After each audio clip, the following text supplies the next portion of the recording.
দর্শক আসসালামু আলাইকুম।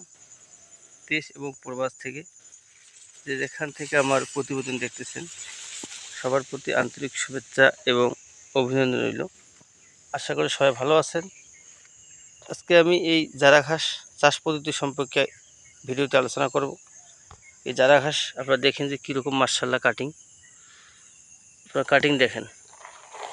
এই ঘাসটি চাষ করতে হলে আপনাদের অবশ্যই উঁচু জমি নির্বাচন করতে হবে, যে জমিতে আপনাদের বর্ষাকালে পানি বাঁধে না এবং শুকনো জমি হতে হবে।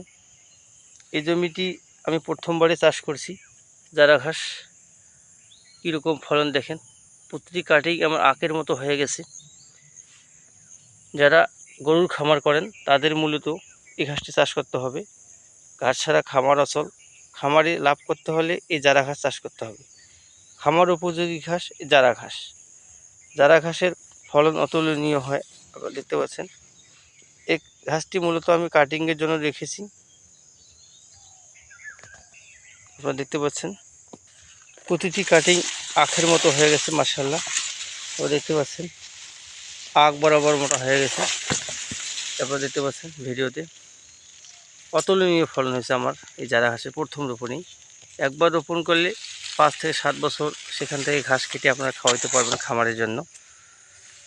মাশাআল্লাহ আপনারা দেখতে পাচ্ছেন যে কীরকম ফলন আমার ঘাসে জারা ঘাসের।